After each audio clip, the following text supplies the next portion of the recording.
Алло,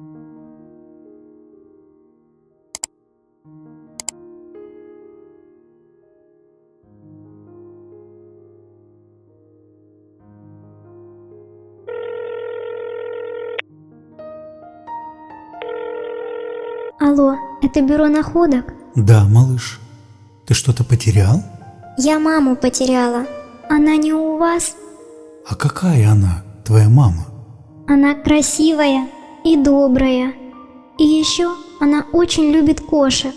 Да, как раз вчера мы нашли одну маму. Может быть, это твоя? Ты откуда звонишь? Из детского дома номер 3. Хорошо, мы отправим твою маму к тебе в детский дом. Жди. Она вошла в ее комнату, самая красивая и добрая, а в руках у нее была настоящая живая кошка. «Мама!» – закричала малышка и бросилась к ней. Она обняла ее с такой силой, что ее пальчики побелели. «Мамочка моя!» Маша проснулась от своего собственного крика. Она засунула руку под подушку и достала оттуда фотографию девушки. Эту фотографию она нашла год назад на улице во время прогулки.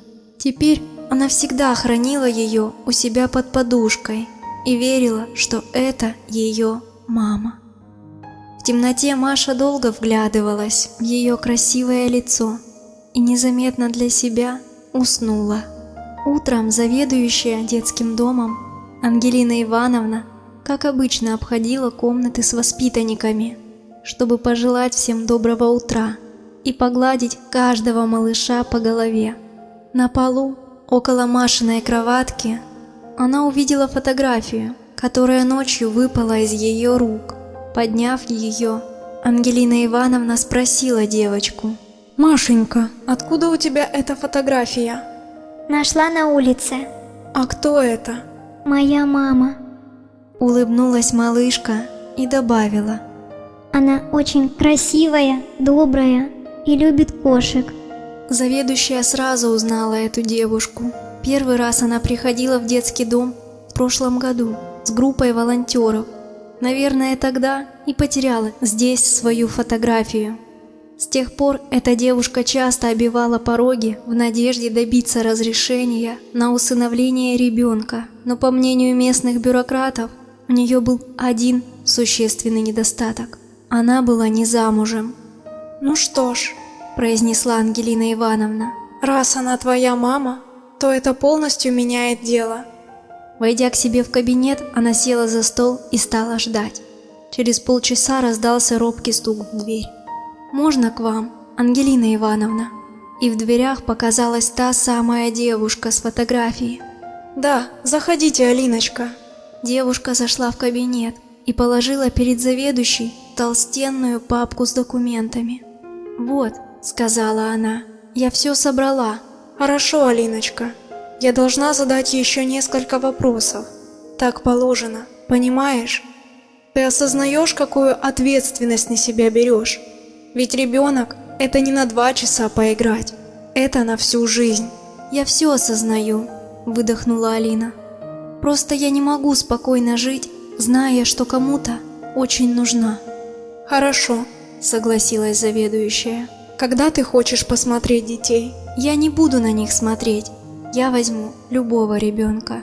Какого предложите?» – сказала Алина, глядя заведующей прямо в глаза.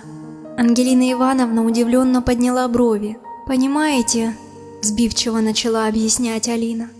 «Ведь настоящие родители не выбирают себе ребенка. Они не знают заранее, каким он родится – красивым или некрасивым, здоровым или больным. Они любят его таким, какой он есть. Я тоже хочу быть настоящей мамой». «Впервые встречаю такого усыновителя», – улыбнулась Ангелина Ивановна. «Впрочем, я уже знаю, чьей мамой вы станете. Ее зовут Маша, ей 5 лет. Родная мать отказалась от нее еще в роддоме. Сейчас приведу ее, если вы готовы». «Да, я готова», – твердым голосом сказала Алина. «Покажите мне мою дочь». Заведующая ушла. через 5 минут вернулась, ведя за руку маленькую девочку. «Машенька, Начала Ангелина Ивановна. познакомься, это...» «Мама!» — закричала Маша. Она бросилась к Алине и вцепилась в нее так, что ее пальчики побелели. «Мамочка моя!» Алина гладила ее по крошечной спинке и шептала: «Дочка, доченька, я с тобой». Она подняла глаза на заведующую и спросила: «Когда я смогу забрать дочку?» Обычно родители и дети постепенно привыкают друг к другу. Сначала здесь общаются, потом на выходные забирают, а потом насовсем, если все в порядке. «Я сразу заберу Машу», — твердо сказала Алина. Ладно, Махнула рукой заведующая. завтра все равно выходные. Можете взять. А в понедельник придете и оформим все документы как положено. Маша была просто счастлива. Она держала свою маму за руку и боялась отпустить ее даже на секунду. Вокруг суетились воспитатели, нянечки. Одни собирали ее вещи, другие просто стояли в сторонке и вытирали глаза платочками. Машенька, до свидания. Приходи к нам в гости. Попрощалась с ней Ангелина Ивановна. «До свидания! Приду!» Когда они со всеми попрощались и вышли на улицу, она наконец решилась задать своей новой маме самый главный вопрос. «Мама, а ты кошек любишь?» «Обожаю. У меня их дома целых 2», — засмеялась Алина, нежно сжимая в своей руке крошечную ладошку.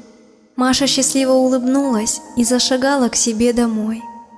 Ангелина Ивановна посмотрела в окно, вслед уходящим Алине с Машенькой. Затем села за свой стол и начала куда-то звонить. Алло, Небесная канцелярия. Примите, пожалуйста, заявку. Имя клиентки – Алина. Категория заслуги – наивысшая. Подарила счастье ребенку. Присылайте все, что положено в таких случаях. Безграничное счастье, взаимную любовь, удачу во всем и тому подобное. Ну и само собой идеального мужчину. Она не замужем. Да, я понимаю, что их мало осталось, дефицит, но здесь исключительный случай. Да, и бесконечный денежный поток не забудьте. Он ей очень пригодится. Малышка должна хорошо питаться. Уже все отправили? Спасибо. Двор детского дома был заполнен мягким солнечным светом и радостными детскими криками. Заведующая положила трубку и подошла к окну. Она любила подолгу стоять и смотреть на своих малышей, расправив за спиной огромные белоснежные крылья. Быть мамой не просто работа. Быть мамой не просто мечта. Стать самой родной для кого-то доверил мне Бог неспроста. Мама – это человек, который может заменить всех, но ее никто и никогда заменить не сможет. Ни от кого больше не почувствуешь такого тепла, как от любящей мамы. От него на душе приятно, спокойно и легко. Хочется, чтобы мама жила вечно, и это тепло никогда не покидало душу. Мама – это единственный человек, который примет нас богатыми и бедными, добрыми и злыми, успешными и бестолковыми. Просто она нас любит. Сердце матери – это вселенская бездна любви, заботы и всепрощения. Мама – это самое красивое слово, произнесенное человеком. Пусть у всех будет настоящая и любящая мать.